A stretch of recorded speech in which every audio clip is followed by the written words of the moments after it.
Sejam todos bem-vindos a mais um podcast da nossa querida e amada Escola Sabatina Viva. Que bom que você está aqui conosco fazendo parte dessa história, buscando conhecimento sobre a palavra de Deus e, acima de tudo, tendo uma comunhão de pertinho com o nosso Senhor Jesus. Neste novo trimestre, nós temos uma lição maravilhosa, que o tema é o grande conflito. O escritor, pastor Mark Filey, um grande conferencista da nossa conferência geral e principalmente um grande escritor. Você não pode ficar sem esse conteúdo e tenha certeza que aqui grandes verdades vão ser reveladas para a tua vida e principalmente para a tua comunhão. Durante esse trimestre, eu quero pedir uma coisa para você, filho de Deus. Se você ainda não nos segue nas redes sociais, vai lá, dá uma moralzinha para a nossa associação. Vai lá no YouTube, @PaulistaLeste. Tá vendo o link aqui embaixo? Clica lá no sininho e fique por dentro do nosso conteúdo. Ou se você falar para mim assim, pastor, eu quero um Instagram. Tem também, vai lá, mips.apl. Tá vendo aqui embaixo? Você vai ficar por dentro de todo o conteúdo somente da Escola Sabatina. Os reels, as notificações, fique por dentro do nosso conteúdo e nos ajude a divulgarmos ainda mais a palavra de Deus. Tá vendo aqui, esse QR Code está aqui, bem no cantinho aqui? Você vai fazer parte do quiz. E o quiz são 3 perguntinhas por semana para você testar o seu conhecimento. Vai lá, participe conosco e vai ter uma grande bênção para você lá no final, tá bom? Muito bem. Como eu falei para vocês, este trimestre vai ser um pouco diferente. Nós temos aqui uma participação de pessoas ilustres aqui. Temos aqui o pastor Felipe Amorim. O pastor Felipe Amorim, ele estudou no IAN, tivemos a oportunidade de estudar juntos. Hoje ele é o apresentador da Escola Bíblica da Novo Tempo. Bíblia Fácil. Do Bíblia Fácil. É tudo novo tempo, tudo evangelista. Né? É tudo evangelismo. Né? Felipe, seja bem-vindo. Muito obrigado por estar aqui conosco. Valeu, Léo. Manda um abraço pro teu povo. Obrigado pelo convite. Um abraço aí para vocês que estão assistindo. E estejam conosco aí ao longo dessas lições. Nós vamos gravar 3 semanas, né, aqui, Léo? Vamos gravar 3 semanas e aí você acompanha o trimestre todo. É bom estar com você. Está também com o Kênio, né? Ali, afinal de contas, nós estivemos juntos na faculdade e estamos juntos aqui para gravar essa lição. Opa! E temos aqui o pastor Kênio Marinho, diretamente lá da Terra Boa, de Uberlândia, Minas Gerais, povo departamental mineiro. Jovem da Mineira Oeste.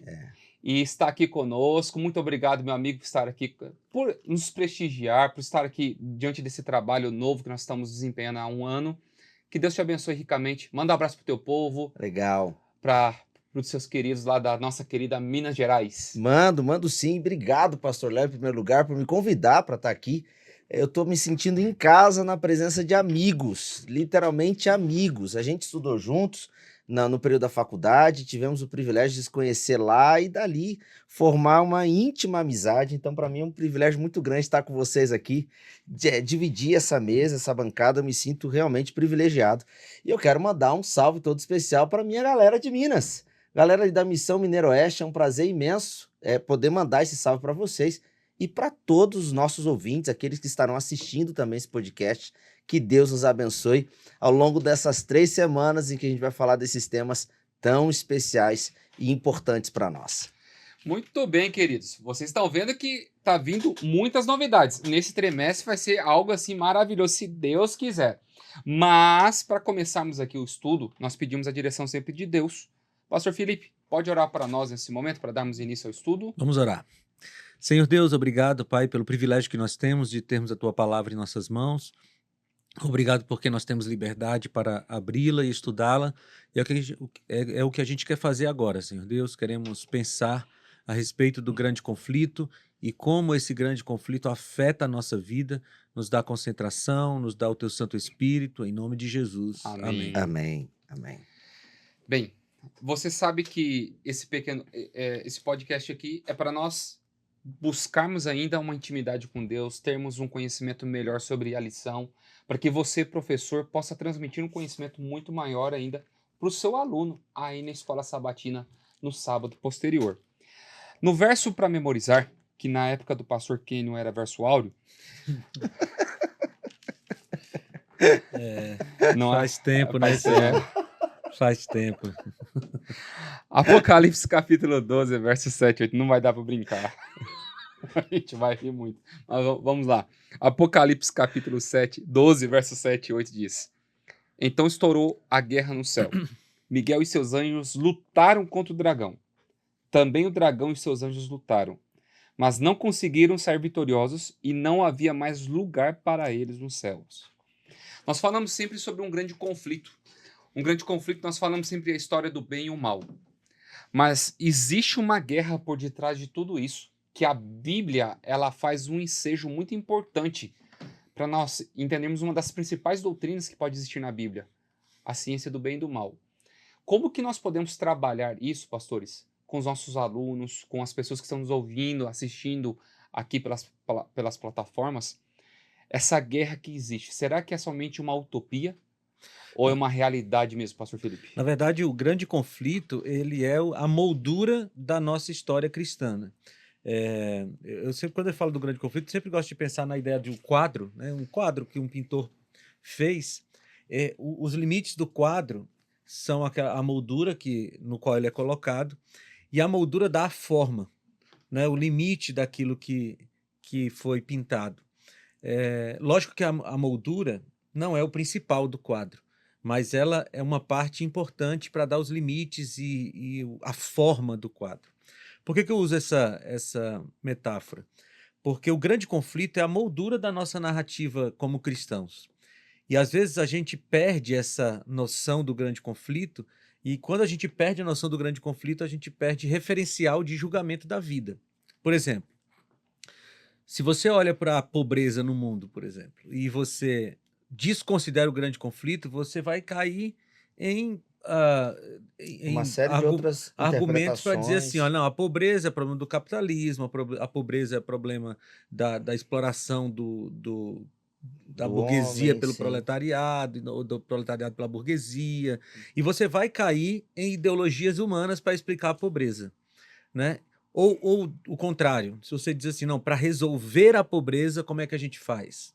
Resolver os problemas, as catástrofes, as injustiças, como é que a gente faz?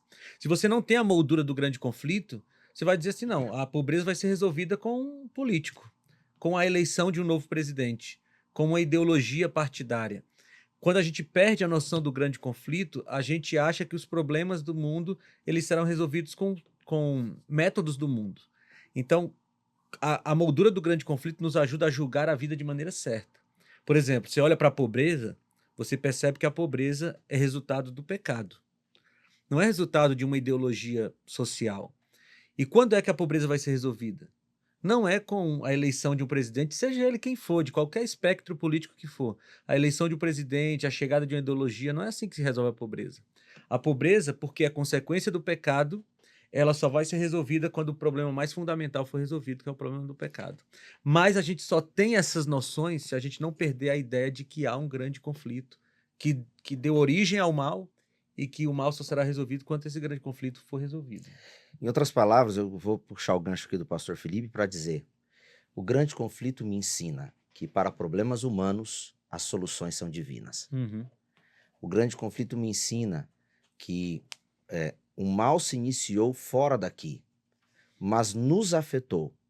E então, para resolver o problema do mal, Deus veio até nós para solucionar o que nós não podíamos fazer por nós mesmos. Então, existe uma coisa no grande conflito que é muito importante da gente entender. E por isso eu acho que foi tão feliz o título da lição. O título da lição, ela já começa dizendo assim: a guerra por detrás de todas as guerras. Em outras palavras, a causa primeira, aquilo que a gente deve olhar primeiro antes de tentar interpretar todo o restante ao nosso redor, aquilo que delimita a nossa interpretação do mundo que nós vivemos, deve ser o grande conflito. E eu vou aproveitar um segundo gancho, puxar o segundo gancho da fala do pastor Felipe, que é a seguinte: como é que a gente responde às grandes questões da vida? Como a gente responde às questões da ordem do cotidiano, do diário, aquelas questões que levam a gente a questionamentos mais profundos. Perceba que a lição já começa dessa maneira. Se eu puxar o primeiro parágrafo, olha só como ela já começa.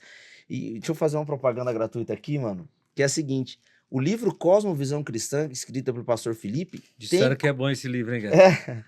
tem como preocupação primeira responder justamente essas questões. Olha só como é que ele começa questionando. Se Deus é tão bom, por que o mundo é tão mal? Por que coisas ruins acontecem com pessoas boas? Essas perguntas são angustiantes do ponto de vista existencial. E eu posso tentar buscar uma série de respostas, mas quando eu olho para o grande conflito, eu encontro a resposta satisfatória, porque o problema ele iniciou-se fora daqui, mas nos afetou a todos nós. Então Deus vem para resolver aquilo que nos afetou. E ao longo de todo esse trimestre, é justamente isso que a lição se proporá a responder. O grande conflito começou fora daqui, mas afeta a todos nós. E ele está presente entre nós, tanto exteriormente, mas também interiormente. Ó, isso é tão importante, essa questão de entender o grande conflito, que quando o Espírito Santo estava ajudando ou inspirando João a escrever o Apocalipse, quando começa a parte do Apocalipse, que é a parte histórica de profecias que são subsequenciais, a primeira parte é explicar como é que tudo começou. Se você olhar o Apocalipse, até o capítulo 8, ali até o capítulo 10, você vai ter aquela série de setes, né? As 7 igrejas, os 7 Sim. selos, Sim. os 7 trombetas e tal. Então, a partir do capítulo 12, existem profecias que são sequenciais. Do capítulo 12 até o capítulo 22, você vai ter a sequência dos eventos finais. E como é que João começa isso? Ele começa explicando como é que tudo começou, com o capítulo 12 sobre a história da humanidade, né? Você vai ter aí no capítulo 12 os primeiros versículos sobre a igreja primitiva, depois você vai ter o versículo sobre a igreja no deserto, ali na Idade Média, o versículo 6, capítulo 12, versículo 6. Aí João dá uma pausa e vem o verso áureo, né? Ou o verso para memorizar, que é do 7 até o 12. É como se João estivesse dizendo assim, olha, eu vou contar a história do mundo para vocês. Aí ele começa com a igreja primitiva, do versículo 1 até o versículo 6, até o versículo 5. Ele vai para a igreja na Idade Média, no versículo 6, ele dá uma pausa e diz assim, eu preciso contar o começo desse negócio. Como foi que começou? Para que todo mundo entenda.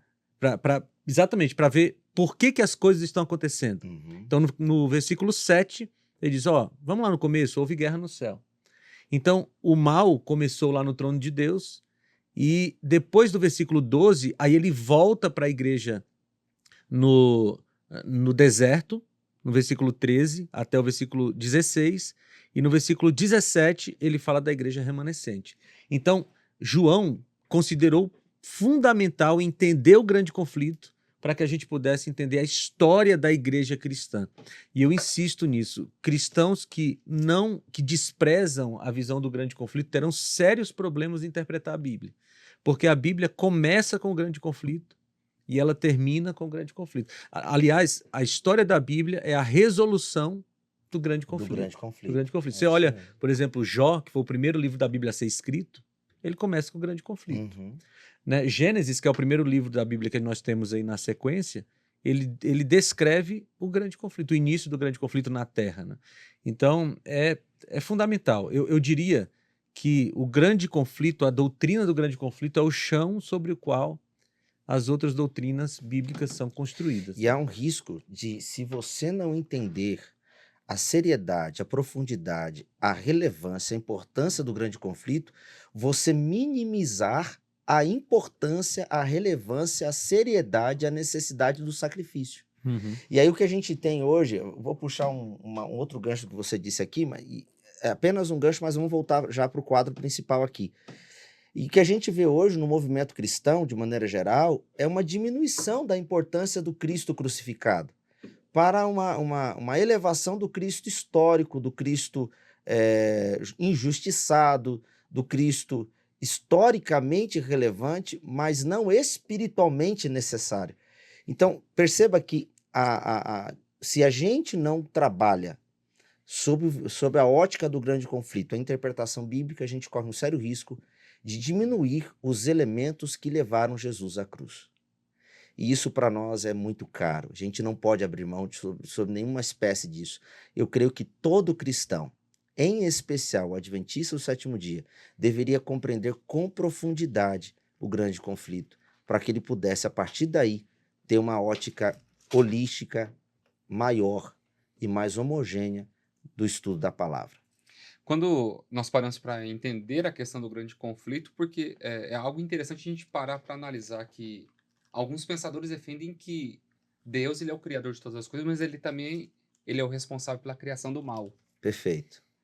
E a lição ela vem trazendo a contrafação de tudo isso.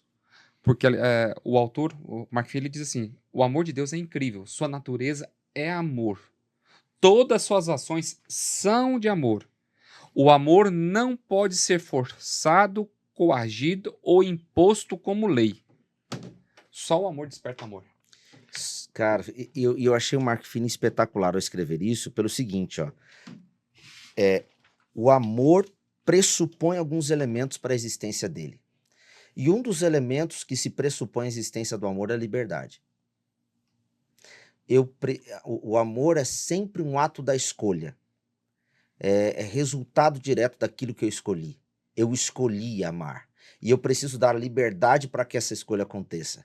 E isso para nós, enquanto pessoas inteligentes, ou pelo menos que a gente imagina, isso às vezes é um pouco difícil de entender, porque o amor, o livre-arbítrio... Não posso falar porque está no podcast aqui, vai pro ar. o amor e o livre-arbítrio, eles são um só. E às vezes a gente não compreende isso em sua magnitude. Mas então Deus criou o mal? Não. Deus te criou com a liberdade para você escolher amar, ser amado e viver a partir desse amor em um ato de genuína obediência. Então, quando eu desobedeço, eu estou dizendo, entre outras palavras, que eu não tenho esse amor todo que eu digo ter.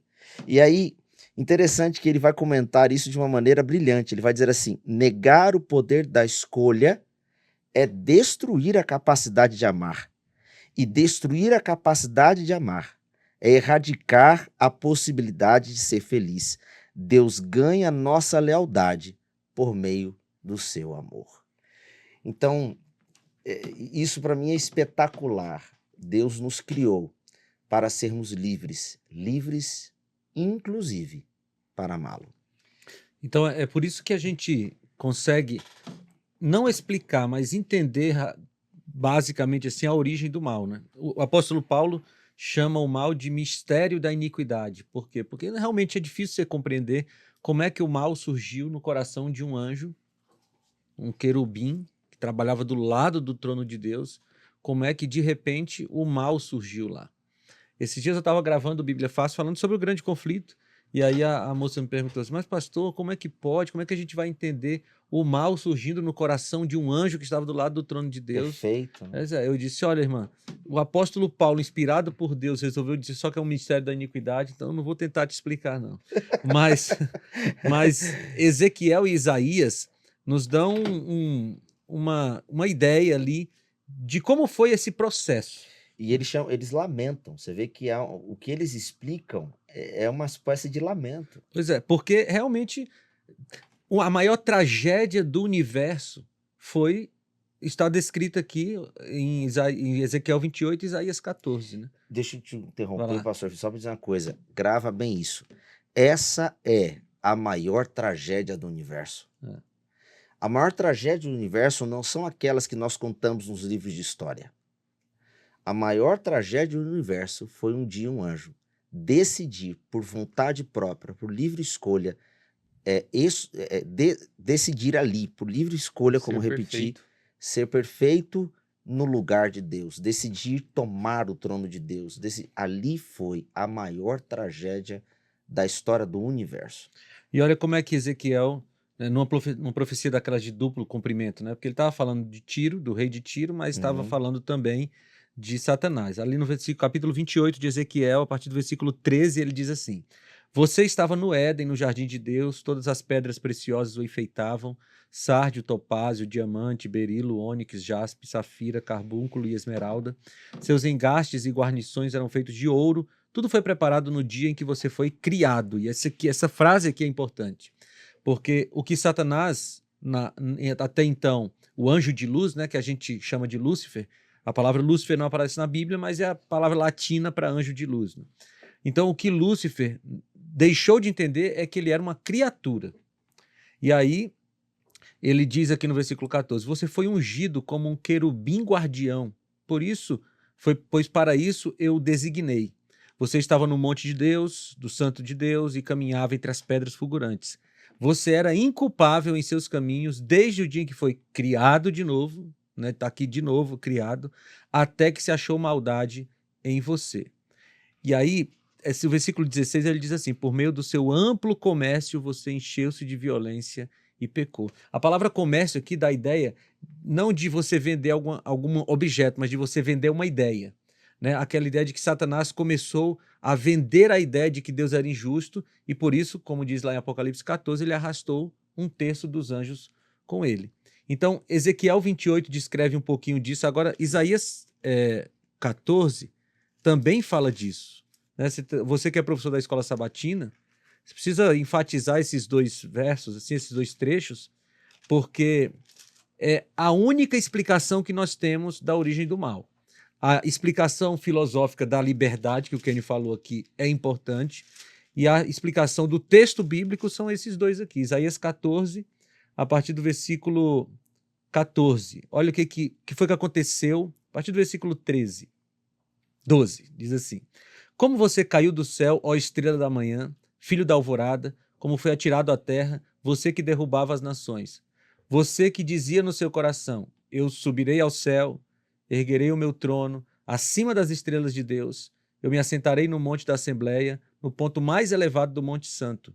Subirei mais alto que as mais altas nuvens, serei como o Altíssimo. Então, quando a gente junta Ezequiel 28 com Isaías 14, a gente percebe que Satanás, até então Lúcifer, né, o anjo de luz, ele sentiu inveja de Deus, ele achou que ele era bom demais para ser só um anjo, e ele então tentou tomar o trono de Deus. E o grande conflito começa com egoísmo e inveja.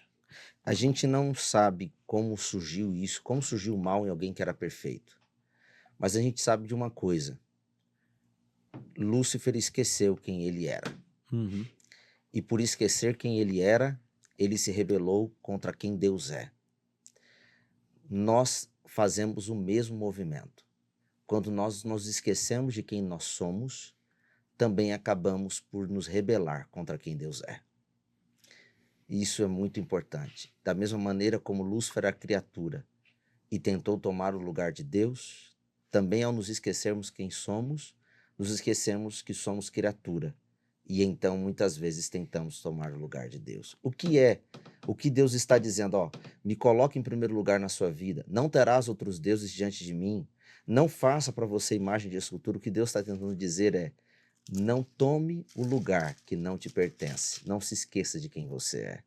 Você é uma criatura, eu sou o Criador. Então, o grande conflito surge justamente aí. Quando nós nos esquecemos quem somos, da mesma maneira como Lúcifer se esqueceu de quem ele era. Agora perceba que quando ele vem tentar Adão e Eva, ele tenta Adão e Eva com a mesma tentação que fez com que ele caísse. Porque lá no céu o que aconteceu? Ele queria ser igual a Deus. Né? Lá em Isaías 14 ele diz, eu subirei às alturas dos céus, eu serei semelhante ao Altíssimo. Aí quando a gente vem para Gênesis capítulo 3, olha o que ele diz para Eva. Gênesis 3:4, ele diz assim, disse a serpente à mulher, certamente não morrerão. Deus sabe que no dia em que dele comerem, seus olhos se abrirão e vocês, como Deus, serão conhecedores do bem e do mal.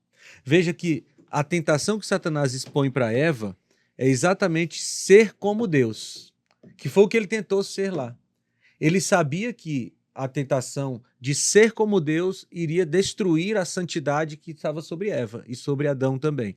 Então ele tenta a mesma coisa, só que ele não contou tudo, né?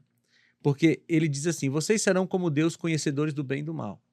Só que tem aqueles asteriscos no contrato, né? Bem pequenininho lá embaixo que a gente não lê. Realmente Adão e Eva conheceriam o bem e o mal, mas não como Deus. E esse é o detalhe, porque Deus conhece o mal, mas nunca teve contato com o mal. Deus conhece o mal de fora, e Deus conhece o bem por ser o bem. Adão e Eva conheceriam o mal e não conseguiriam mais deixar de praticá-lo, e conheceriam o bem e não conseguiriam praticá-lo mais.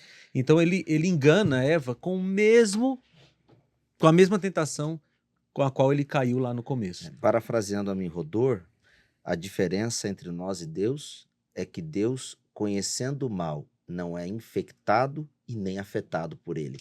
Nós conhecemos o mal e fomos infectados e afetados por ele. Isso Satanás não disse. E eu acho interessante que o método que Satanás utiliza para nos convencer, e que é o mesmo método utilizado desde a história do contato dele com o homem e a mulher em Gênesis, é plantar em nós a dúvida sobre quem Deus é e sobre quem nós somos. Então, quando Satanás consegue fazer isso, plantando a dúvida sobre quem Deus é e quem nós somos, então Satanás consegue alcançar o que ele objetiva em nós. Ele prevalece. Ele nos leva para o lugar dele, o lugar de destino dele, no final das contas. O exército de Satanás não foi pego pela certeza que os anjos que foram com ele tinham sobre quem Deus era, mas pela dúvida que Satanás plantou em seus corações. É a mesma dúvida que Satanás tenta plantar no nosso coração todo dia. E um dia o pastor Amin Rodor, ele dizia assim: jamais coloque a sua felicidade, deposite a sua felicidade naquilo que você pode perder um dia. Perfeitamente. E é onde você encontra Lúcifer, ele tentou depositar a felicidade, o extraordinário dele em cima de um trono que nunca pertenceu a ele. Adão e Eva tentaram colocar a felicidade em cima de um fruto, para poder colocar o conhecimento, ser igual a Deus. E é onde nós entramos nesse contexto de segunda-feira, que Lúcifer ele engana, mas Cristo ele prevalece. Desde o início, Satanás ele tem tentado ele coloca suas artimanhas e faz com que o ser humano fale, peque e careça da graça. Mas como que nós podemos trabalhar esse contexto desse orgulho de Satanás, que ele foi se amadurecendo com o tempo e se tornando uma estratégia que parece que ninguém consegue escapar dela? Como que nós podemos trabalhar esse contexto que, apesar que ele pode enganar, mas Cristo vai prevalecer no final de tudo isso? Os métodos de Satanás, eu costumo dizer que ele não é muito criativo, ele é persistente. Tem uma qualidade no miserável, porque ele é persistente, né? Mas ele não é muito criativo, não, porque veja, o que ele sofreu no céu, ele trouxe para a terra, e as estratégias dele continuam sendo as mesmas, né? Quando ele foi tentar Jesus, por exemplo, no deserto, ele tentou Jesus a primeiro ser independente de Deus, transformando água, pedra em pão. Depois ele tentou Jesus a ser super dependente de Deus, se jogando lá do pináculo do templo. E finalmente ele tenta Jesus a substituir Deus por outro Deus. É basicamente o que ele faz com a gente a vida toda. Quando ele não consegue nos vencer pela independência de Deus, ele tenta fazer a gente ter uma super dependência de Deus e achar que não tem nenhuma parte para a gente fazer. Ou então a gente substitui Deus por outro Deus, o dinheiro, a beleza, qualquer coisa. Então, a questão é a gente entender que há uma intencionalidade do mal de nos levar para longe de Deus. Por isso que o quadro do grande conflito é tão importante. E entender também, eu acho que a lição vai tratar isso nas semanas mais para frente, que a vitória já foi ganha, né? Amém. A vitória já está decidida. Já foi garantida. Deus já venceu. Mas as batalhas não terminaram, porque hoje o grande conflito não é para decidir quem vai ganhar, o bem ou o mal. O grande conflito hoje é para decidir a quem afetará. Então, o grande conflito hoje é para saber se eu ou você de casa, nós ficaremos do lado de Deus ou do lado de Satanás. Porque Deus já venceu, Deus já prevaleceu. Mas na nossa vida, a liberdade, como você falou no começo, a liberdade, de novo, vai decidir de que lado eu vou ficar. Interessante isso que você falou, pastor, porque na segunda-feira, o foco dado pelo pastor Mark Feeling na lição é justamente esse. Observe, os anjos decidiram de que lado eles ficariam. E você? Os anjos de Lúcifer escolheram ficar do lado dele, enquanto uma parte dos anjos escolheram ficar com Deus. Então nós já temos exércitos aqui formados, opiniões feitas, decisões tomadas. Então a grande pergunta agora é sobre você que está acompanhando, que está assistindo, sobre você, aluno da escola bíblica sabatina, A pergunta é de que lado você vai estar nesse grande conflito? Porque ele já está armado, o quadro foi pintado, já sabemos o resultado final, inclusive Lúcifer sabe o resultado final. Por isso que ele está bradando, rugindo como leão, sabendo que pouco tempo resta a ele. Porque agora o trabalho dele não é vencer a batalha, é conseguir trazer para o lado dele o maior número possível de pessoas derrotadas. Então, de que lado você vai ficar? Essa é a grande questão e a grande pergunta que é feita na lição de segunda-feira, mas eu vou mais além. É a grande pergunta que precisa ser feita por nós todos os dias. Na descrição ali da queda, né? Quando em Apocalipse 12, João descreveu todo o processo, porque ele descreve a guerra no céu, caíram os anjos e tal, mas no versículo 11 ele diz assim: eles o venceram pelo sangue do Cordeiro e pela palavra do testemunho que deram. Diante da morte não amaram a própria vida. Então aqui você tem dois elementos na vitória agora do ser humano contra Satanás. A vitória do ser humano contra Satanás está baseada no sangue do Cordeiro que nos lava Os méritos dele. e na palavra do testemunho. Então, como a gente se protege? Lá em Efésios, Paulo diz que a palavra é escudo, né, para se proteger dos dardos do inimigo. Então, se a gente quer prevalecer, ou a gente quer ficar do lado daquele que prevaleceu no grande conflito, a gente tem que ser lavado todo dia pelo sangue do Cordeiro e ter a palavra em nossas mãos, como Jesus teve quando foi tentado aqui na Terra. Perfeitamente. Na parte de terça-feira, que o planeta se envolve na questão principalmente do pecado, a lição ela fala uma parte muito importante dizendo assim: a essência, o pecado, ele é rebelião contra Deus. Ele nos separa do Criador. Uma vez que Deus é a fonte da vida, separar-se dele leva à morte. Também leva a preocupação, ansiedade, doença, enfermidade. O sofrimento em nosso mundo é basicamente resultado de viver em um planeta devastado pelo pecado.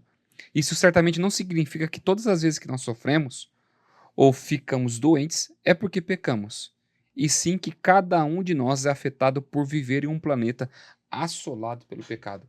A partir quando o pecado adentrou o mundo, ele trouxe consequências para nós que são inevitáveis. Pastor Kenny, ele é formado em psicologia e consegue ter uma dimensão um pouco maior do que a nossa a respeito sobre essa questão do sofrimento, a resiliência. Para quem não sabe, ele foi meu professor de resiliência numa pós-graduação em psicologia. Você vê como é que é o negócio. De novo, eu não posso falar nada que está no podcast. Olha lá. Mas como que nós podemos compreender isso, pastor? Que o sofrimento que enfrentamos não é somente necessariamente porque nós pecamos. É porque nós vivemos em um mundo assolado pelo pecado. Você resumiu bem. O sofrimento que nós temos, ele não é provocado apenas e diretamente pelas nossas ações. Ele é provocado e também provocado por ações e reações que ocorreram além de nós e apesar de nós. Eu sofro por coisas que cometo, sofro por coisas que os outros cometeram e sofro por coisas que aconteceram antes de mim e dos outros. Por isso, talvez o grande conflito nos explique de uma maneira muito mais plena o sofrimento humano, porque a gente percebe que o sofrimento humano não está determinado apenas por nós. Nós sofremos e sofremos porque houve uma separação do ser humano com Deus lá no passado. E essa separação ainda é sentida e sofrida por nós todos os dias hoje. Perceba que tudo aquilo que eu recebo por estar ao lado de Deus, eu perco quando saio da presença de Deus.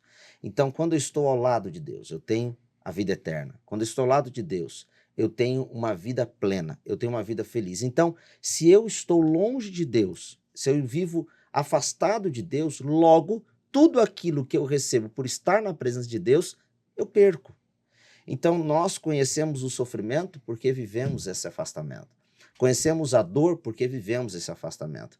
Gosto muito de uma explicação muito simplória, mas muito profunda, dada no passado por alguns estudiosos, inclusive físicos, ao dizerem que o que existe não é escuridão, mas ausência da luz. Em outras palavras, A escuridão, ela existe em função da ausência da luz, e não o contrário. Então, quando eu estou longe da luz, eu vivo aquilo que é contrário a ela. Quando eu estou longe de Deus, então eu vivo aquilo que é contrário a Ele. Ainda que eu esteja plenamente ligado a Deus aqui na Terra, ainda assim viveremos a consequência direta do grande conflito. E isso a gente jamais pode perder de vista, jamais pode se esquecer. E eu queria pegar esse ponto da rebelião aqui, ó, porque a essência do pecado, da entrada do grande conflito, foi rebelião. Lá no céu, a rebelião de Satanás contra Jesus, e aqui na terra do mesmo jeito. Quando você vai olhar em Gênesis 3, eu até anotei aqui na minha Bíblia, eu estava estudando esses dias, preparando um sermão sobre Gênesis 3. Se você olhar, há 3 estratégias aqui de Satanás. Ó. Em Gênesis 3, 1, há uma dúvida sobre a palavra de Deus, porque Satanás diz assim, Deus disse que não poderia comer de tudo, então ele lança uma dúvida sobre a palavra de Deus. Depois, no versículo 5, ele diz assim, ó, vocês sabem que serão como Deus se comerem. É uma verdade, o que a gente chama de meia-verdade. Né? Era verdade que conheceriam o bem e o mal, mas não são como Deus. E depois ele lança coisas atraentes. O texto diz que a palavra, o fruto era atraente aos olhos de Eva. Então, hoje, basicamente, Satanás faz a mesma coisa. Ele faz a gente duvidar da palavra de Deus, ele faz a gente comprar meias verdades que ele fala. Então, por exemplo, há um dia de guarda, ele diz, mas é o domingo. Não, Deus criou relacionamentos humanos, mas pode ser entre qualquer sexo, do jeito que quiser. Então, ele vai vendendo meias verdades para a gente. E o grande conflito entrou na Terra pela rebelião contra a palavra de Deus. E hoje, Satanás, eu tenho visto isso muito claramente, Satanás não está tentando afastar as pessoas da Bíblia. Ele só está tentando fazer as pessoas se rebelarem contra partes da Bíblia. E se houver essa rebelião contra partes da Bíblia, ele vai estar perpetuando esse grande conflito na vida das pessoas. E é onde que nós entramos pela parte de quarta-feira, que eu acho muito interessante, que amar é uma escolha, é um caminho. E que Deus, ele fez isso em primeiro lugar, diante de nós. Através da cruz, principalmente. Quando você olha ali a profecia de Gênesis capítulo 3, você vê que Jesus pisaria a cabeça da serpente, esmagaria, fazendo com que a ferida que Adão e Eva abriram um dia por consequência do pecado, agora seria fechada. Mas para isso acontecer, teria a morte de Cristo, teria sofrimento, teria mais dor ainda do que quando ela se originou. Como que nós podemos compreender um pouquinho essa escolha, o caminho que Deus fez? Poderia ser tudo diferente, né? Adão e Eva poderiam morrer ali, resolver o problema, criava o ser humano de novo. Mas por que Deus é tão diferente assim, pastor Kenny? Por que Deus parece que ele escolheu o caminho mais difícil, ao invés de fazer o mais fácil, né? Aos olhos humanos. Você fez uma pergunta muito difícil de ser respondida e eu vou te explicar o porquê. Porque passaremos a eternidade tentando entender o amor de Deus. Essa é uma grande verdade. Você quer saber o quanto você é amado? Olhe para a cruz. Você quer saber o quanto você é valioso para Cristo? Olhe para a cruz. Você quer saber o quanto Deus sofreu para que o pecado jamais nos retirasse a possibilidade de viver eternamente com Ele? Olhe para a cruz. A cruz é a revelação máxima do caráter de Deus para nós. A cruz é a compreensão de que Deus nos ama acima da nossa própria capacidade de entender. E por isso que a cruz nos embaraça, nos envergonha, a cruz nos atrai. Porque quando nós olhamos para ela, nós vemos um Deus que decidiu morrer por nós, para que nós pudéssemos viver com Ele. Então,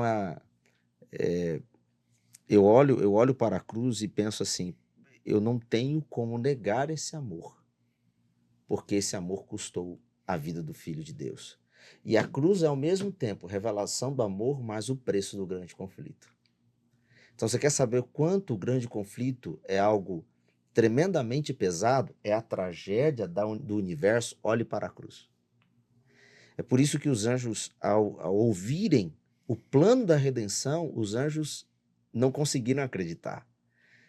O próprio Espírito de Profecia, comentando esse momento, diz que os anjos jogaram suas coroas sobre a cruz, sobre o trono de Cristo, questionando o Senhor se não havia outro caminho a ser percorrido para salvar o ser humano, já que Deus estava decidido a salvar o ser humano. Porque na mente dos anjos era incompreensível a ideia de Deus descer do seu trono, descer a sua estatura e majestade para viver como um ser humano e morrer de uma cruz. Então eles, por não compreenderem, apenas reconheceram que o amor de Deus excedia a sua própria compreensão e que excede a nossa própria compreensão também. Então, passaremos a eternidade tentando entender o que você me perguntou hoje. Agora veja, Deus poderia simplesmente ter destruído Adão e Eva e recriado uma nova humanidade? Poderia. Veja, ele teria poder para isso. Mas por que isso não adiantaria? Porque a essência do caráter de Deus é a liberdade, né? O amor e a liberdade. Então, os próximos seres humanos criados nessa nossa hipótese teriam a mesma possibilidade de pecar que Adão e Eva tinham, né? Quando tudo for resolvido, quando o grande conflito for resolvido, quando Deus destruir o mal, Satanás e seus anjos, as mesmas possibilidades do mal surgir existirão. Por quê? Porque os seres humanos e os anjos serão tão livres quanto sempre foram. Perfeito. Só que haverá um detalhe: a história da consequência do pecado já será conhecida. E aí realmente ninguém vai querer mais escolher isso, mas a escolha estará aberta.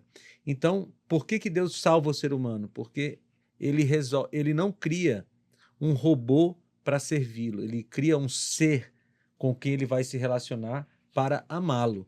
E o amor pressupõe sacrifícios, por isso que Deus fez sacrifícios por nós, né? O título daqui da lição de quarta-feira é O Amor Encontra um Caminho. O caminho para restaurar esse relacionamento que foi quebrado entre Deus e os seres humanos foi o amor mostrado na cruz. Por isso que Paulo fala que Deus estava em Cristo reconciliando o mundo com ele. Porque o que Deus quer é fazer com que a gente volte a ter esse relacionamento íntimo com ele. Hoje, nós podemos ter através da palavra e da oração, mas um dia ele quer de novo tudo pessoalmente. Me permita fazer um comentário aqui. Certa vez estava conversando com um professor de teologia e ele disse, cara, interessante o que você disse, porque eu não te tinha visto por esse prisma. Eu até fiquei com um pouco de medo de parecer herético ao pensar isso, mas eu disse para ele, sabe o que eu imagino do grande conflito? Eu imagino Satanás tentando colocar Deus em um dilema. Porque se você observar para o livro de Gênesis, Deus criou toda a natureza, quer seja ela fauna, flora, a partir da sua palavra. A Bíblia diz que tudo ele ordenou e tudo se fez. Tudo passou a surgir a partir do poder da sua palavra. Mas o ser humano ele fez com as suas próprias mãos. Para que, ao olharem para o ser humano, as pessoas vissem imagem e semelhança de Deus. É como se fosse uma cópia, para que as pessoas, ao olharem para o ser humano, pudessem dizer que, de fato, eles eram filhos de Deus. Então, Lúcifer olhou para o ser humano e disse, eu vou destruir Deus naquilo que Deus fez à sua imagem e semelhança, seus filhos. E quando Lúcifer fez isso, de uma maneira covarde, e a gente pode dar outros tantos adjetivos a Lúcifer em relação a isso, Deus tinha 3 possibilidades. A primeira delas era ignorar, deixando o pecado agravar ainda mais a condição do homem a ponto de se tornar insuportável e insustentável a própria existência do homem. A segunda era Deus destruir e refazer. A terceira era Deus deixar Lúcifer no céu depois de tudo que aconteceu e correndo o risco de Lúcifer continuar na tentativa dele de fazer com que outros anjos ficassem do lado dele. Se Deus tivesse destruído, Deus poderia ser chamado de tirano. Se Deus tivesse deixado para lá, Deus poderia ter sido chamado de leniente, de obtuso, de alguém que não liga para aquilo que faz. Mas Cristo decidiu fazer o oposto. Ele disse, já que a minha justiça precisa ser satisfeita e o meu amor é a maneira como eu existo, então eu vou fazer de uma tal maneira que a minha justiça e o meu amor sejam satisfeitos. E esse é o caminho encontrado. Na cruz, a justiça e a paz se beijaram. E foi naquele momento em que o ser humano encontrou redenção e Lúcifer percebeu que já não tinha mais volta para o que tinha feito. E aí nós entramos no grande dilema de Jesus como nosso sumo sacerdote. Sim. Eu queria que vocês fizessem um ensejo final aqui, nós chegamos ao fim do nosso podcast. O que Passou nós podemos rápido, né? falar? O que podemos falar sobre esse sumo sacerdote? Jesus, ele se fez por nós na cruz e é o que dá, principalmente, o alvará a Cristo para que ele possa ser o nosso sumo sacerdote, que ele possa ser o nosso intercessor. Ele sentiu na pele o que sentimos, ele passou pelas nossas experiências. Às vezes nós estamos falando para um professor, quero falar para você que está em casa, que pode estar lutando contra o pecado, lutando contra um desejo da carne, uma tendência do teu coração. Entenda que você tem um intercessor que ele não é falho, que ele está preparando algo muito grande para a tua vida. Como que nós Amém. podemos trabalhar isso, pastor Felipe, pastor Kênio, para os nossos professores, para os nossos alunos, que esse nosso sumo sacerdote ele está à nossa disposição? Eu creio que o professor da escola sabatina poderia relembrar os alunos do papel do sumo sacerdote terrestre, né?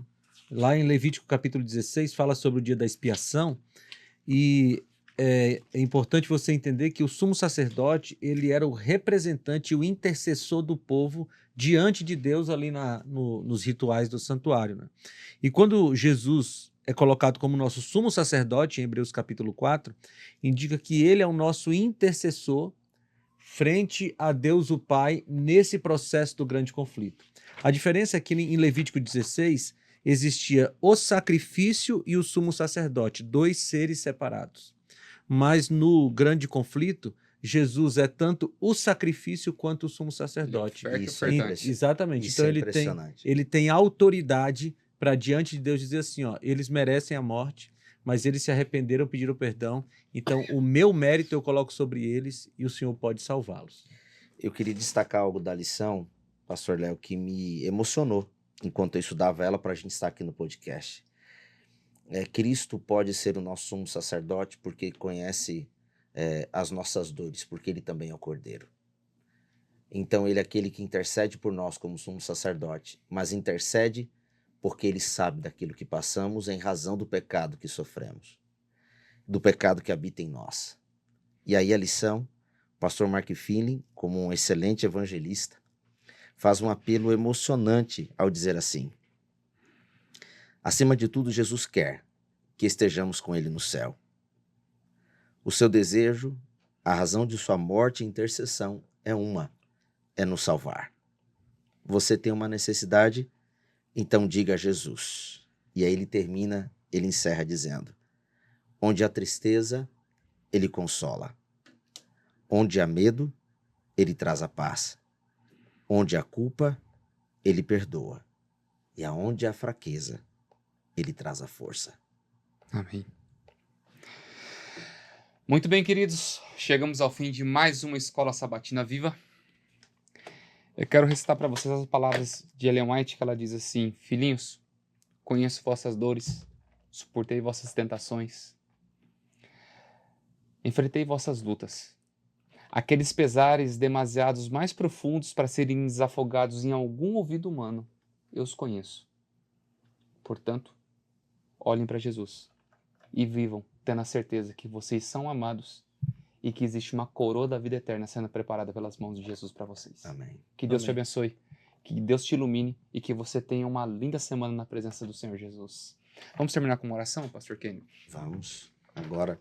Senhor, obrigado, porque ao estudarmos brevemente esse assunto, somos levados, Deus bondoso, a um profundo sentimento de gratidão pelo que o Senhor fez, faz e ainda fará por nós. Amém. Te agradecer, Senhor, porque de uma maneira inexplicável o Senhor deu o teu Filho para morrer em nosso lugar. Te agradecer porque neste grande conflito o Senhor não nos abandonou. Muito pelo contrário, o Senhor assumiu para si as nossas dores, de tal maneira que pelas tuas pisaduras todos nós fomos curados. Amém. Nesta hora, Senhor, pedimos em nome de Jesus para que o Senhor abençoe cada uma das pessoas que ao longo desses minutos acompanharam essa transmissão. Obrigado, Senhor, porque também estão aqui para aprender mais a respeito deste impressionante, trágico quadro, mas que revela um amor incrível e incompreensível de um Deus que deseja se relacionar conosco, nos salvar e viver conosco uma vida eterna. Amém. Perdoa, Senhor Deus, os nossos pecados e sê conosco hoje e sempre. Em nome de Jesus. Amém. Amém. Muito bem, queridos, chegamos ao fim. Que Deus te abençoe, que Deus te ilumine, te proteja. Não fique sem o conteúdo deste trimestre, o grande conflito. Deus tem grandes bênçãos para a tua vida, para a tua família. Se enriqueça espiritualmente, porque o Senhor Jesus quer ter uma intimidade com você. Até semana que vem, se Deus quiser, em nome do Senhor Jesus.